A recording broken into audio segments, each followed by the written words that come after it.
Ignition sequence starts.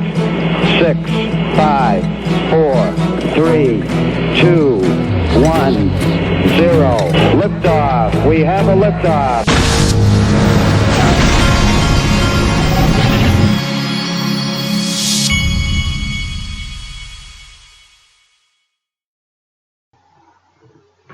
Hey everybody, this is the Digital Asset Investor, and I have travel ball coming out of my eyeballs.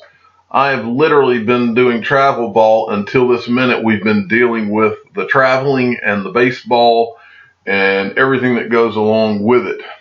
We did not win the tournament, but my son did play well. He ended up being 6 for 7 across 4 games and pitched really well also. So he played very well. There were some fielding errors that kind of caused us to lose those games, but that's part of it. Everybody's getting at bats and getting better, and that's what it's all about. Now, this first thing I want to show you is from Leonidas, and he is at LeoHadJilozou. Give him a follow. He provides all kinds of good information in the XRP community. Top 75 banks in the world by total assets and Ripple. Bear in mind that there are NDAs in place. Also, this is according to official announcements in Ripple's website. Your feedback is more than welcome. Now, this really puts things in perspective, folks. These are the top 75 banks in the world by assets, and then out to the left, you'll see the ones with the Ripple symbol, tested or joined RippleNet. And then if they're underlined, they are a Ripple customer according to Ripple.com. But tested or joined RippleNet, look at how many of those banks that is. I mean, that's a pretty significant thing. I mean, the 5th largest bank in the world, the 9th and the 10th largest bank in the world, and then you've got it looks to me, just off the top of my head, of about 30, maybe 25 to 35 of the top 75 banks in the world by assets are in some way involved in RippleNet, and that's a big deal. So thanks to Leonidas for providing that. That is cool. Okay.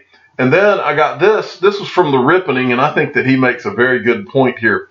I see all kinds of fighting around. Telephone call. I see all kinds of fighting around the, in whether it's on Twitter or YouTube, and people don't like each other, or all kinds of different things going on at all times. But I think that the Rippening, who is also a definite follow at the _ Rippening, he makes a good point here. If we become millionaires, you can thank Jack Dorsey. He's the creator of Twitter, as well as YouTube, because without these platforms, we wouldn't know shit about Ripple or XRP. Imagine blindly investing during the 80s and 90s without all the information currently available. We're lucky. Well, he makes a very good point. Now, think about this. We talk about it all the time.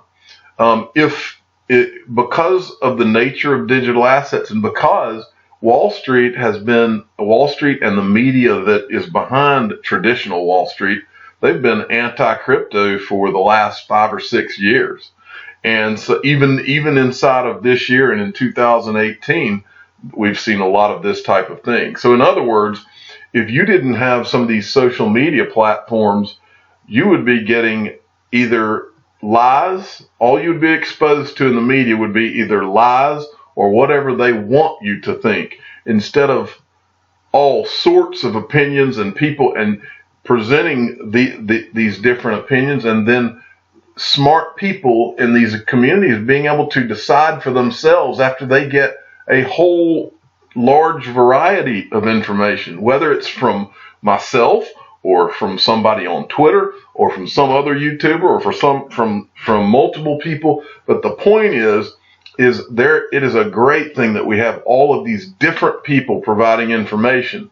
I don't ever assume that people out there can't decide for themselves and use their own common sense combined with their own research and looking and getting the opinions of a lot of different people and putting all of that together and making their own decisions. And that is a good thing. It's good. It's freedom that we're able to do this, and freedom is never a bad thing. Okay, next from Mr. B. You know, I told you that when they did the Drop Gold campaign from Grayscale Investments, I had mentioned to you that people were starting to buy domains that might be worth something. I bought dropfiat.com, and I talked about that.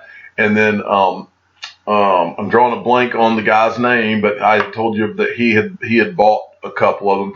Well, Mr. B is such a great XRP community member. I wanted to let you know which one that he bought in case you're interested in his domain. He's at XRP Mister, and his domain, you can't see it here, but this is dropbanks.com. Drop, DROPBANKS.com. And I think that Anthony Pompliano and Morgan Creek Digital might be interested in that. Anthony Pompliano, that's all he ever talks about is drop banks or bearish on. I can't remember how he says it, but anyway, you all know.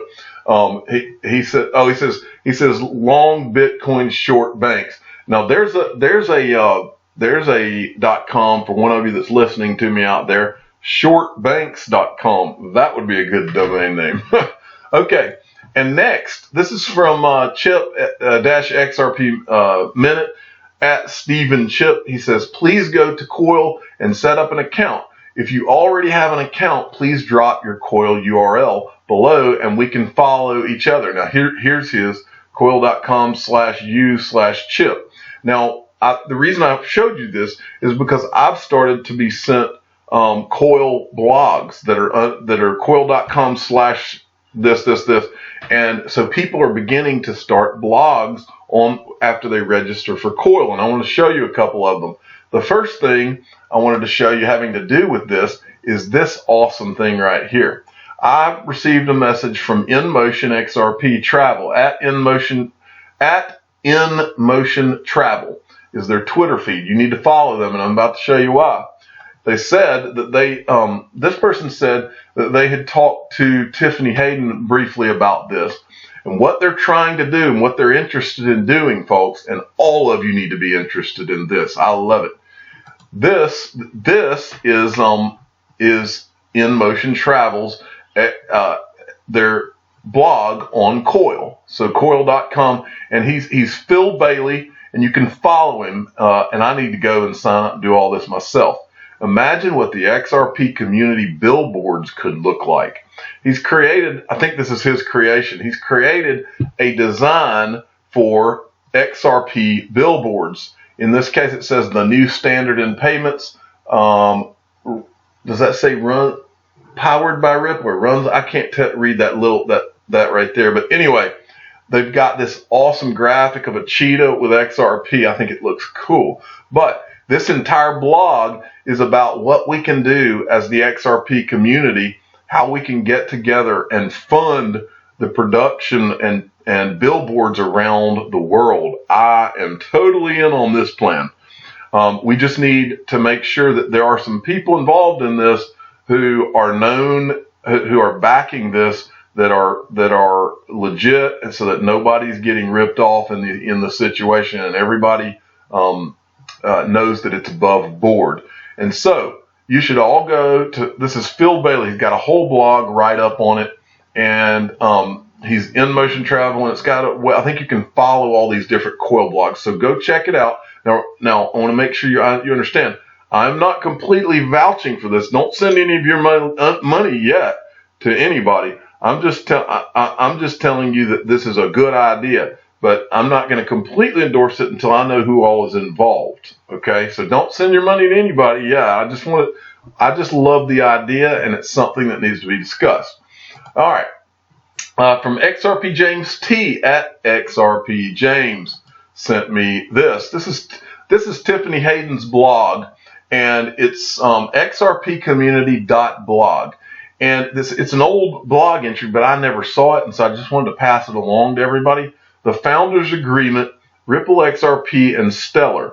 And what this is about, and it really kind of explains it right here. The creation and distribution of XRP was governed by a Founders Agreement created by Jed McCaleb, Arthur Brito, and Chris Larson. The founders kept 20% of the XRP and gifted the remaining 80% to OpenCoin, later renamed Ripple Labs, then Ripple. And they've actually got the agreement in this, she's got the agreement in this article.